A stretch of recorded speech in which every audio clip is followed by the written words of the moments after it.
à toutes et à tous, j'espère que vous allez bien. C'est avec grand plaisir que je vous retrouve aujourd'hui pour cette nouvelle vidéo pour la présentation des 22 équipes qui vont composer ce Tour de France 2019 ainsi que de tous les coureurs, c'est-à-dire les 176 coureurs partant pour le Tour de France 2019.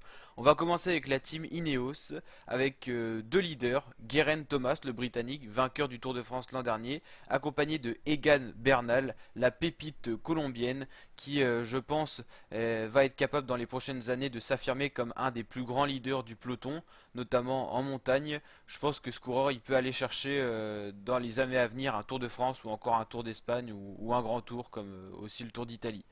On a également Jonathan Castrovero, un champion du contre-la-montre. Lui, il sera très utile pour le contre-la-montre par équipe dans cette équipe Ineos. Miral Katowski, le Polonais, qui pourrait être également leader, lui, s'il avait une autre équipe que la team Ineos. Johnny Moscon, le rouleur italien. Wout Poels, très bon grimpeur. Luc Rowe, plutôt rouleur. Et Dylan Van Baarle, également rouleur. Peut-être une team Ineos un peu moins puissante en montagne que les autres années. Il y a quand même Thomas Bernal, Castrovero il grimpe aussi pas mal, Kwiatkowski aussi, Pouls, mais Moscon, Rowe et Barle, eux c'est plutôt des rouleurs, mais ils seront quand même très utiles pour les étapes de plat, pour replacer les leaders, et également le contre-la-montre par équipe. Ces coureurs pourront vraiment être précieux pour leur leader. Je pense que ça sera Geraint Thomas et Egan Bernal. Chez la Bora Hansgrohe, on retrouve l'éternel Peter Sagan, un des coureurs les plus populaires du peloton. Il fait toujours des choses spectaculaires.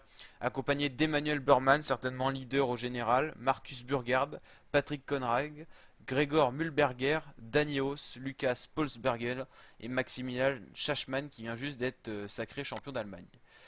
Chez la Quick Step, on retrouve Julien Alaphilippe.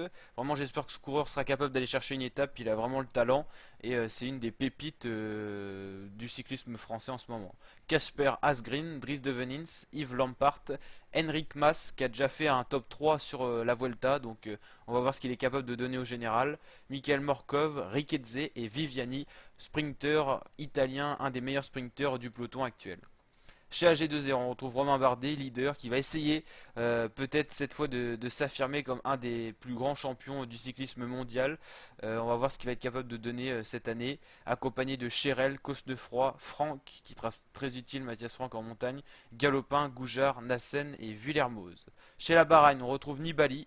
Pas sûr qu'il joue un général, il va peut-être jouer le maillot du meilleur grimpeur. Il a été, il s'est fatigué sur le Giro, donc on va voir ce qu'il va donner. Il sera accompagné de son éternel lieutenant de montagne Damiano Caruso, le sprinter italien Colbrelli, le très bon coureur au contre-la-montre Juan Denis, qui, je pense, moi j'en fais un des favoris pour le contre-la-montre individuel qui aura lieu au milieu de la deuxième semaine du Tour de France, si je ne me trompe pas. On retrouve aussi Garcia Cortina, Matej Moric, très bon baroudeur qui fera certainement de belles échappées, Dylan Teuns et Jan Traknik. Chez la FDJ, on retrouve Thibaut Pinot. Allez, moi je dirais qu'il va faire un top 3 cette année sur le tour. Je le vois bien troisième sur le podium. Il a l'air en forme, il est bien préparé. Je pense qu'il va donner un très beau tour cette année. Accompagné de William Bonnet, David Gaudu, Stéphane Kung, très bon rouleur, Mathieu Ladanius, Rudy Mollard, Reichenbach et Anthony Roux. Un peu fragile cette équipe FDJ en montagne, mais elle peut quand même accompagner Thibaut Pinot pas mal partout. Stéphane Kung très utile au contre-la-montre, William Bonnet aussi pour le contre-la-montre par équipe. Reichenbach la montagne avec Gaudu. Et c'est vrai qu'en montagne après il y a Rudy Mollard, mais c'est pas un excellent grimpeur non plus, quoi. Chez la Movistar Team, on retrouve une très très grosse équipe, 3 leaders. Quintana, Valverde, Landa. Quand on dit ça, on voit déjà une très grosse équipe. On retrouve aussi Imanol Erviti, Nelson Oliveira, Marc Soler qui pourrait être leader aussi, et Carlos Verona Quintanilla. Voilà, très grosse équipe Movistar, je pense que c'est une des plus grosses équipes avec la Ineos. Chez la Astana, on retrouve Jakob Fuglsang, le Danois, qui vient de remporter le Critérium du Dauphiné il y a quelques semaines. Pello Bilbao, très bon grimpeur. Ormar Fraile, Hugo Hull, Gorka Izagirre, Alexei Lutsenko, Magnus Cornelissen et Luis Leon Sanchez. Grosse équipe Astana. On a vu un très gros Lutsenko, notamment sur le Critérium du Dauphiné. Clairement une grosse équipe Astana, très forte, hein. Fuglsang sera bien accompagné. La Jumbo Visma, Kruijswijk leader, Roglic absent, il sera accompagné par Georges Bennett, Lorenz de Plus, le très bon sprinter Dylan Groenewegen qui a déjà gagné sur les Champs-Élysées. Ça fait un des gros favoris pour les victoires d'étape au sprint avec Elia Viviani ou encore Caleb Ewan.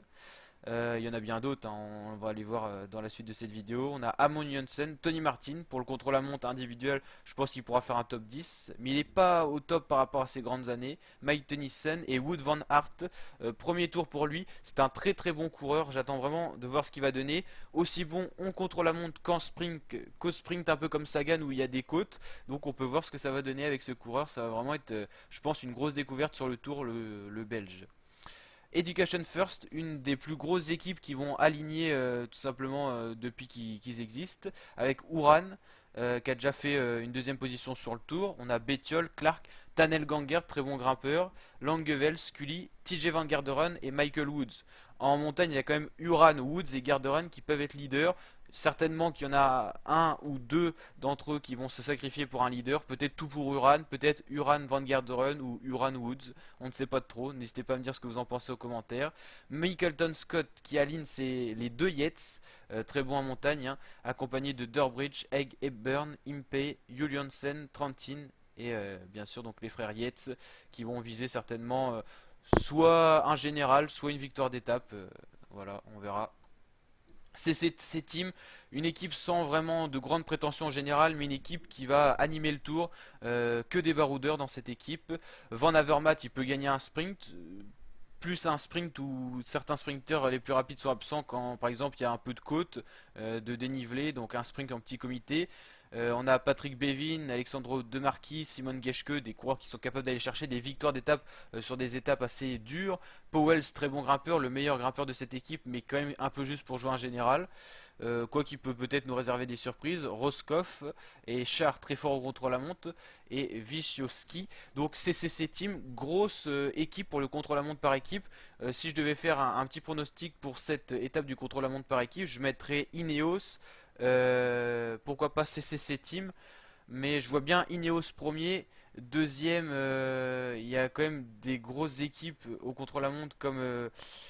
alors, en deuxième équipe, qui on pourrait mettre? Education First, je dirais premier Ineos, deuxième Education First et troisième cette équipe CCC. La UAE Team Emirates avec Daniel Martino en leader. Fabio Aru, il revient de blessure. Qu'est-ce qu'il va donner sur le tour? On n'en sait rien. Peut-être qu'il va arriver très frais et il va faire un bon général. Ou alors il va arriver complètement fatigué et pas à son niveau. Ça, on n'en sait rien. Il faut se souvenir que Warren Barguil, l'année où il avait été maillot à poids sur le Tour de France, c'était l'année où il s'était blessé en début de saison. Il était arrivé avec plein d'énergie sur le tour. Il avait fait son meilleur Tour de France. À voir ce que va donner Aru. Vraiment, c'est le gros point d'exclamation. On n'en sait rien.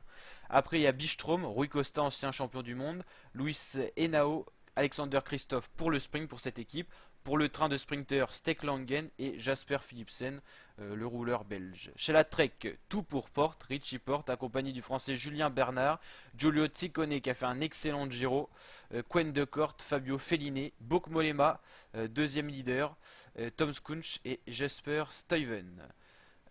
Mollema, je vois plus viser quand même une étape qu'un général. Il est quand même un peu juste dans ces dernières années. La Sunweb sans Dumoulin, avec Michael Matthews pour le sprint, Nikias Arndt pour le train du sprinter, Serge Bol, Chad Haga.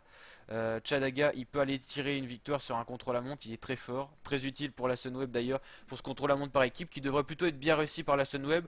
Je dirais quand même peut-être un top, allez, top 10 pour les équipes, sur les 22 équipes, il devrait faire un top 10.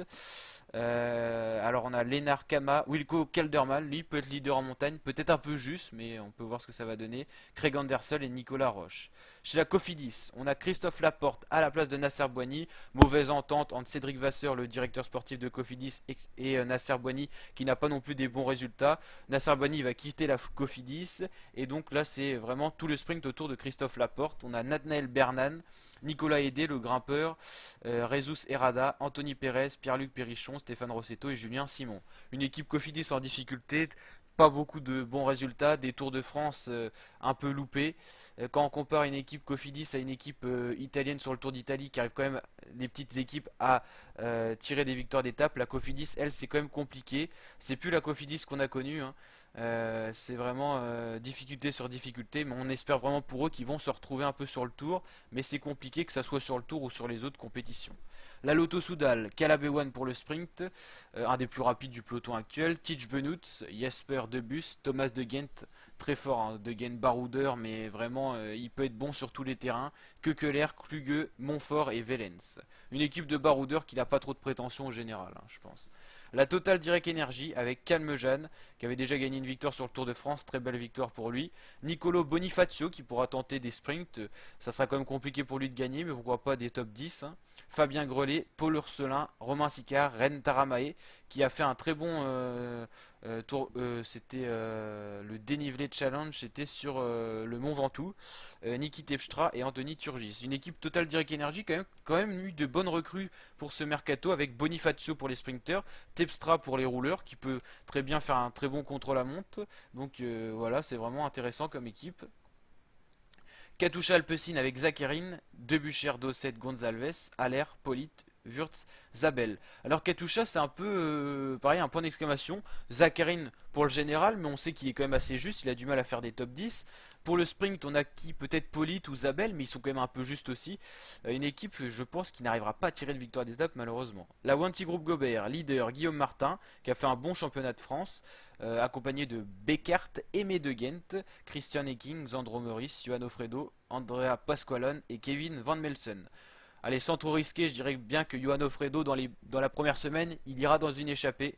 On le connaît, il aime bien se montrer, montrer le maillot. Donc je pense sans surprise le voir dans une échappée la première semaine. Dimension Data avec Boissonhagen, Lars Sitting Back normalement, Stephen Cummings, Van Rensburg, Benjamin King, Roman Kreuziger, Guacamo Nizzolo, Valgren. Donc là, sans surprise, on a Nizzolo Boissonhagen pour le sprint, qui fera vraiment le sprint, peut-être les deux, peut-être que l'un des deux sera poisson pilote. Je vois bien Nizzolo vraiment leader au sprint. Kreuziger, pourquoi pas une belle victoire d'étape, pourquoi pas un bon général. Moi, je le vois bien faire un top 20. Et on finit avec Arkea Samsic, l'équipe bretonne autour de Warren Barguil, qui est champion de France. Il a retrouvé ses jambes, Warren Barguil, après des saisons compliquées, depuis qu'il a quitté la Sunweb. Là, il est en train de se retrouver. Alors, est-ce qu'il va nous faire un aussi beau Tour de France qu'il avait fait? C'était en 2017, je crois.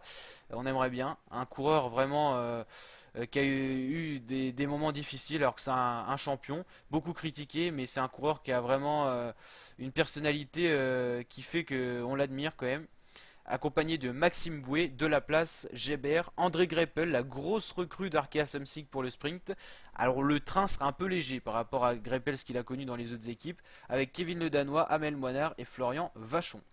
Voilà pour ces présentations des 22 équipes et également de tous les coureurs, les 176. N'hésitez pas à liker si ça vous plaît, à vous abonner pour d'autres vidéos de ce genre, et on pourra suivre bien sûr en intégralité sur ma chaîne YouTube le Tour de France 2019, résumé de chacune des étapes, c'est-à-dire les 21, et même des vidéos sur les journées de repos.